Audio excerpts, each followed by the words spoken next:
Hello friends, today I'm going to solve LeetCode problem number 64, minimum path sum. In this problem we are given an m times n grid, and the grid is filled with non-negative numbers, and we need to find a path from the top left to bottom right, that is from this point here to this point. And the path should be such that it minimizes the sum of all the numbers along its path. So let's look at this example here. So this is our starting position and this is our stop. So let me represent this with E, which represents an end, or F, the finish position, right? So we start from here and we finish here. So now there are multiple paths we could take. And how can we move? We could only move either down or right at any point of time. So we could either move down or we could move right? So from this point we could only move down or to the right, and that is only one step at a time.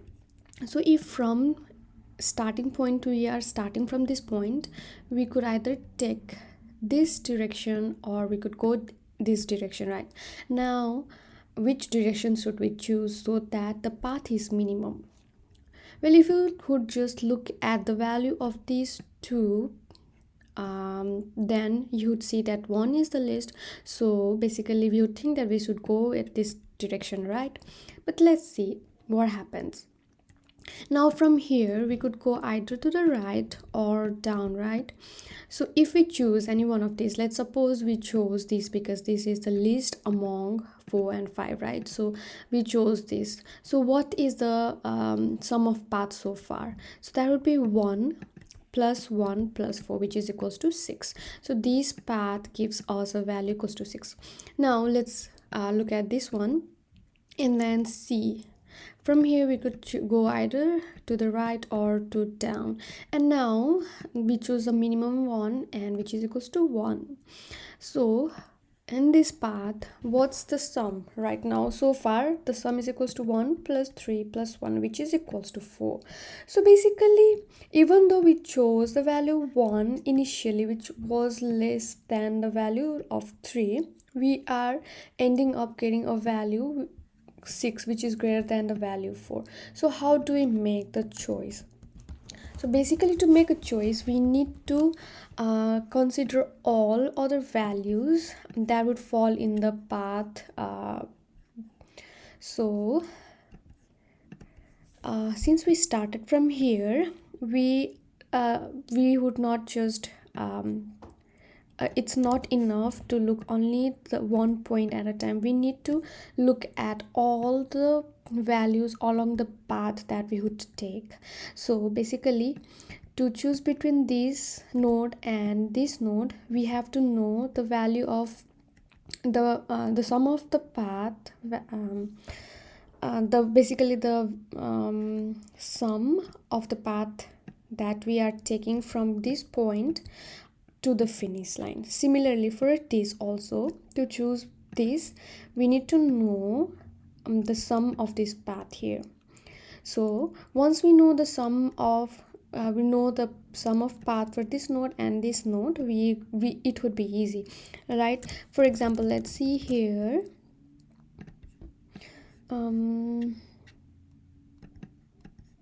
Okay, so this is our finish. So let's choose this path. So between node 1 and node 3, which one to choose, right? So from node 1, between node 1 and node 5, which one to choose? So for that one also we need to know between node 5. From node 4 we can only move right and we can not move this way, right? So we would just choose the value 2 because it doesn't have any other options.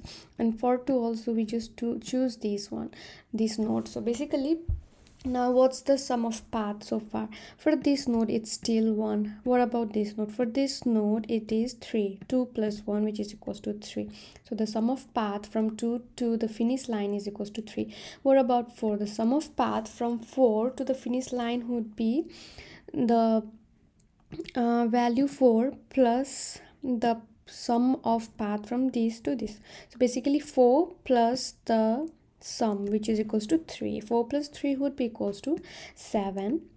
Now we have the value 7, right? Now what about 5? Let's see. For 5 we could go down, we could go towards the right. So if we go down, we already have the value 3. So if we store the value in some memory, then we would basically reuse this value, right? So that's why we are going to use dynamic programming memoization technique. So we know the value for this path is equals to 3, so we would add that to 5. But before that, we also need to know the value of this node to the finish line, right? Because we are choosing one of these two nodes. We can either move down, we could either move to the right. So which path to choose? So we need to know which is the minimum, right? The minimum cost of this path or this path. So the cost of this path would be from 1 to finish line would be equals to the cost of this path plus 1, which is equals to 2, right?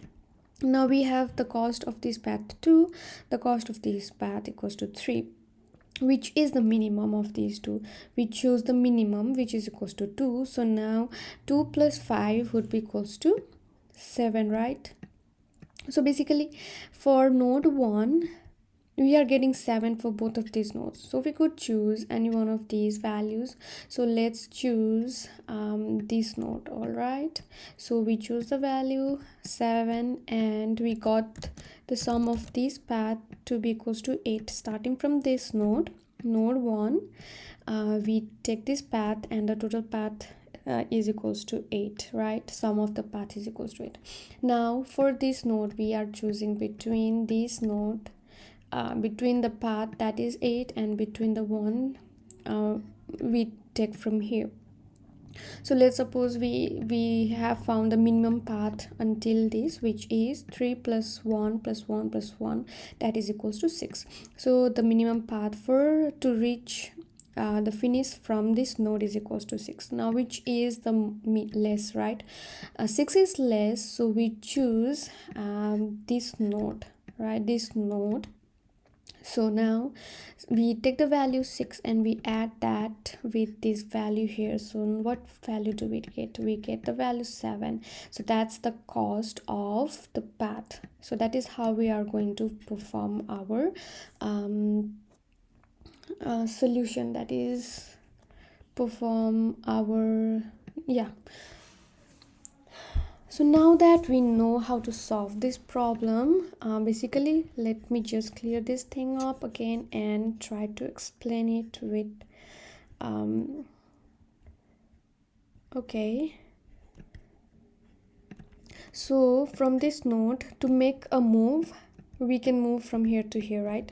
To make a move, we need to know the value of the minimum path, from this node to the finish node, right?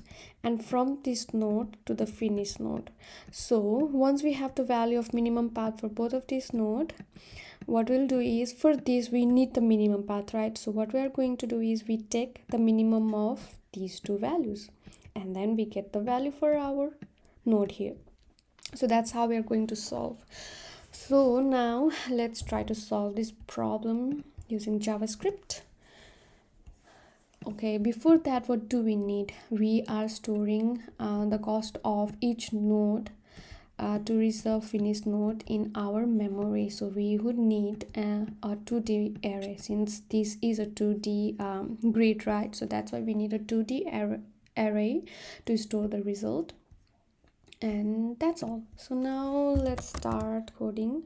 So let m equals to, let's look at the constraints. Since m is equals to grid length, and let n be equals to the number of columns, so 0. So now we have the number of columns and number of rows. Let's create our memory to store our paths. And now for let I equals to 0, I is less than m, I plus plus each row, because each row, if we look at just one row, each row is an array, right? Each rows have multiple values, columns, so that's why we are performing this operation over each of the row. And now we would make each of the row in our memory an array, and the length of the array would be equals to the number of columns, and we would fill the values with infinity. Because why are we filling it with infinity? Because we need the minimum sum, right? To get the minimum, we are filling it with infinity, and then we would compare this infinity value with another minimum value that would give us the minimum. I'll explain it once we reach that point again. So now we have our for loop. To traverse, what are we doing is we are performing a DFS operation here. Basically I'm using a recursive function, so let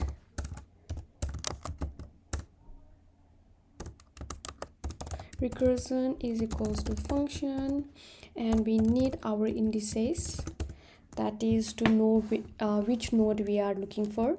And now if we reach this finish point, that is when we'll know that we have reached the finish point. So if we have reached the finish point, we would just return the value from the finish point. So if I equals to m minus 1 or j equals to n minus 1, then we would return our value for that grade. So grade I j.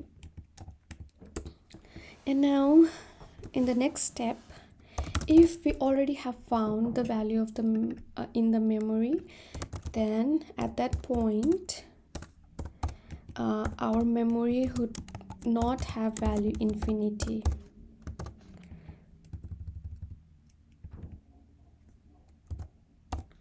Right, it won't be infinity. So that is when we would just return the value from our memory, because we have already computed this value, so we do not want to compute it again and again. So we are just going to return that value.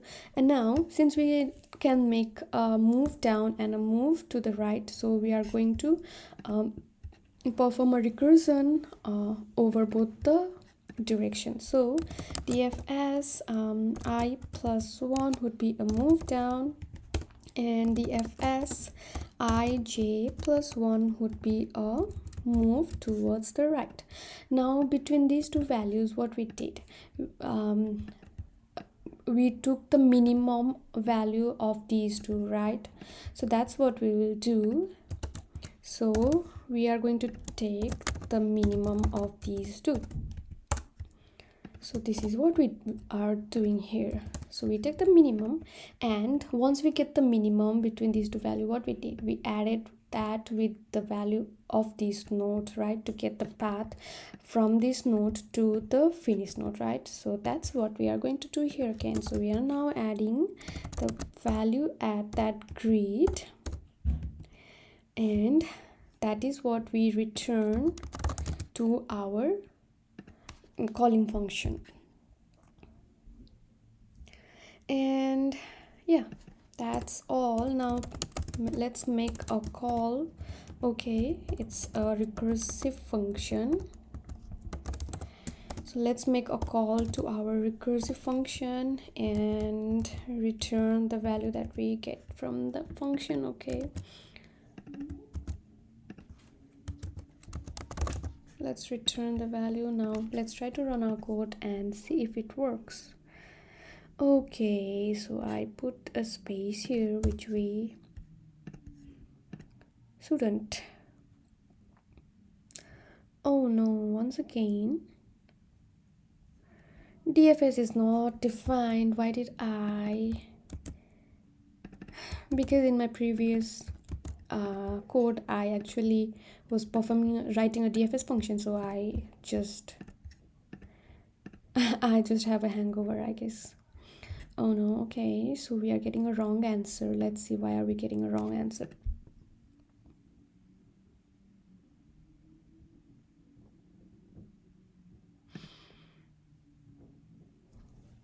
um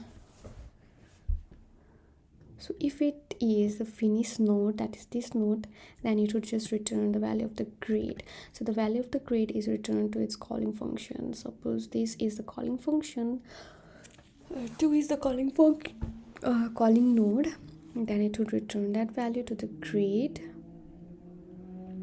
Oh, okay. So what if in case this I plus 1 goes out of index, right?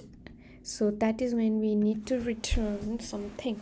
So I'll do it here before we make any comparison. So if I is less than 0 or I is greater than equals to m, or j is less than 0 or j is greater than equals to n. So if any of these values I or j is out of bound, that is when we are going to return infinity.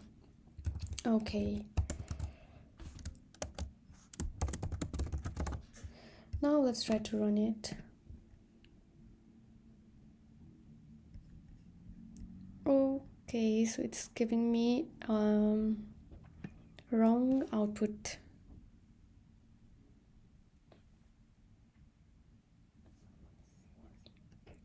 Okay, so let's look for this node. Okay, from node 2, if we do I plus 1, that is if you're moving down, it is out of bound, right? So this value would be out of bound and it would return an infinity here. Now if we move to the right, we reach our finish point, right? So in that case we return the value of that grade. So we return the value of the grade here. Now between infinity and between the value of the grade, which is equals to 1 is the minimum, right?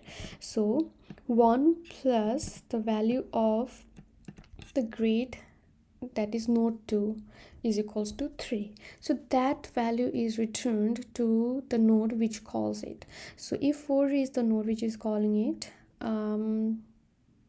so that value is returned to node 4. Okay, so what I didn't do here is I did not save the value, the path from node 2 to node 1 in our memory. So we need to do that as well. So let's do that. So memo ij equals to this value, and then we return the value of the memory to its calling function. So if 4 is the calling function, we return the value of its value of 2 plus 1 to its calling function. So from node 4, the calling function would be this one, right? So that would be this, and this value would be infinity here. So this value would be equals to 3. So 3, minimum of 3 plus the value of node 4 would be equals to 7, right? So now 7 is stored for this node 4, and we return that value to its calling function. So what will be its calling function? Node 1 will be its calling function, and it's called from this function. And for node 1, the another recursive function it performs is this one, right? And so on. So I guess it should work now. Let's try to run it again, because so far it seems good. Okay, so something is not working out here.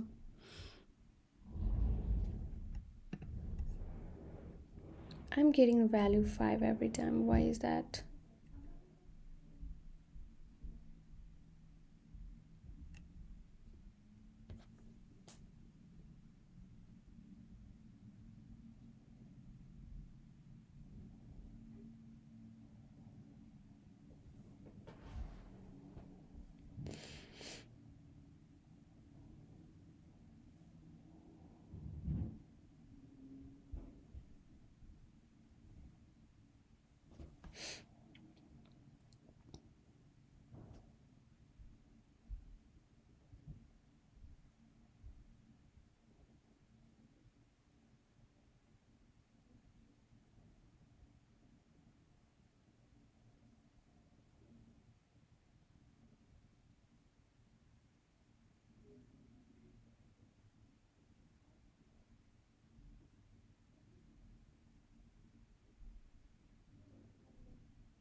Oh, okay, so this would be an operation here.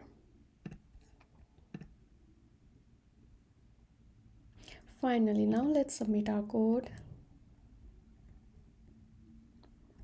Awesome. Now let's look at the time complexity and the space complexity. Since we are using extra space here, it would be of m times n. And about the time complexity, we are performing a recursive function, and in a recursive function also we are creating a stack, right? So in the worst case, the stack would also consume some space. So in the worst case, it would be of n times n space. And about the time complexity, since we are visiting each of the node by making a move towards the down and towards the right, and we are discarding, that is, we are preventing preventing reiteration over a node by using this memory. So that would prevent us from performing an extra basically prevent us from